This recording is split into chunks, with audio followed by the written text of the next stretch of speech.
Intéressons-nous maintenant au découpage du cours. La démarche de décomposition ou de découpage du cours comporte deux étapes. Premièrement, la structure générale du cours ou design global résulte de la mise en œuvre de la stratégie pédagogique. On entre ensuite dans le détail du découpage du cours en unités d'enseignement. Pour cela, il faut avoir à l'esprit un ensemble de principes permettant de faire un découpage pertinent. L'objectif étant d'en arriver au plan détaillé du cours. L'objectif de cet écran est de préciser le vocabulaire que nous allons employer dans ce cours. Un cours peut être découpé en unités d'enseignement. C'est la maille élémentaire. Elle est notamment importante dans le cas de l'importation du cours dans une plateforme de formation, car c'est sur la base de l'unité d'enseignement que le suivi de l'apprenant est assuré. Les unités d'enseignement sont composées d'activités, qui sont en elles-mêmes composées d'écrans ou de pages. Une activité est une séquence d'écrans ou de pages qui possède une fonction précise. Par exemple, on pourra trouver des activités d'introduction, de conclusion, d'exposé analogique, de quiz, etc. L'écran ou la page est l'unité de compte pour la production de la ressource. En effet, le coût de production de la ressource pédagogique dépend en général du nombre d'écrans ou de pages et de leur composition. Notez bien, dans le cadre du GSE, le vocabulaire est différent de celui-ci, mais la structure logique est la même. Comment décompose-t-on un cours en unités d'enseignement? La méthode repose sur l'application de trois principes. Premièrement, une unité d'enseignement doit avoir un objectif principal et un seul. Deuxièmement, une unité d'enseignement a un type dominant.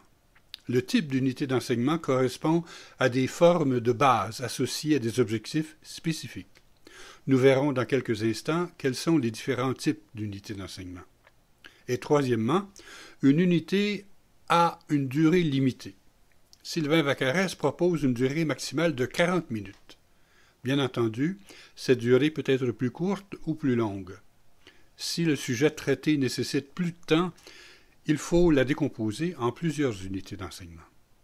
On distingue 4 catégories d'unités d'enseignement. Les unités d'enseignement d'introduction de cours, qui ont pour fonction de fournir à l'apprenant tous les éléments nécessaires au démarrage du cours, tels que les objectifs, le planning, le plan détaillé, les règles de navigation dans les modules, etc. Les unités d'enseignement formatives, qui ont pour fonction de transmettre les savoirs, les savoir-faire et les savoir-être.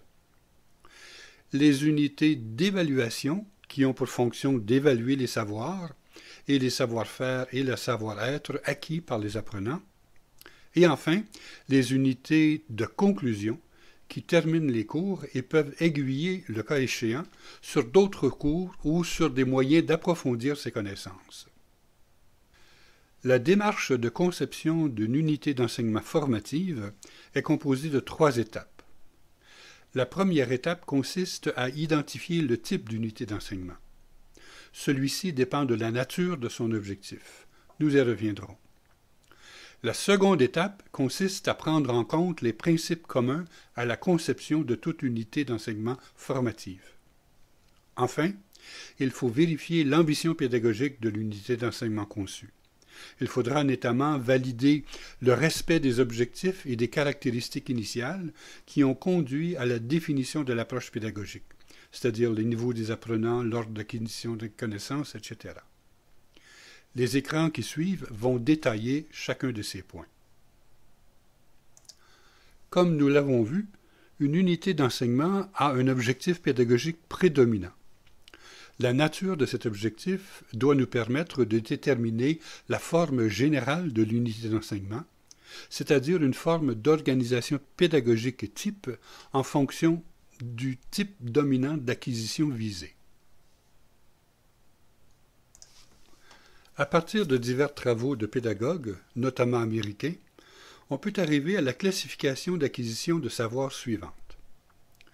L'acquisition de savoir basée sur des faits regroupe les situations pédagogiques dans lesquelles les connaissances déclaratives doivent être mémorisées telles quelles. On peut prendre comme exemple une séquence ayant pour objectif la mémorisation des 10 pays ayant un PIB le plus élevé et le plus bas.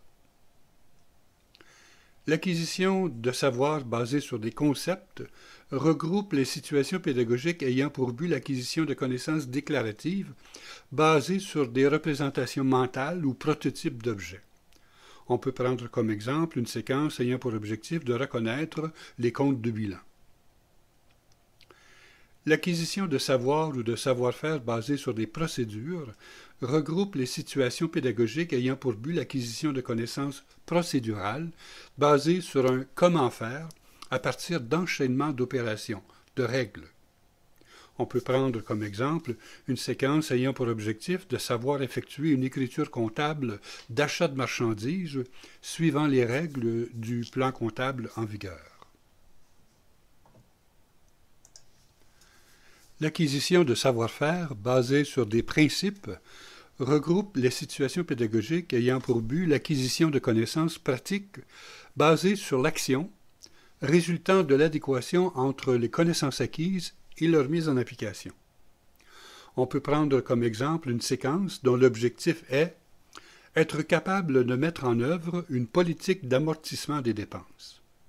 Il s'agit d'objectifs dont le niveau, au sens de Bloom, est plus élevé qu'à la simple application d'une procédure. Il nécessite de s'approprier un ensemble de règles, d'analyser une situation et de produire une action à partir de ces règles et de cette analyse.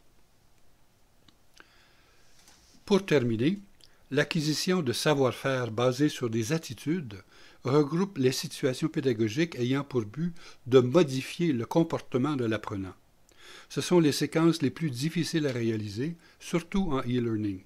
En effet, tout ce qui touche au comportement nécessite une mise en pratique physique de la part de l'apprenant. Le travail devant l'écran n'est donc pas très adapté.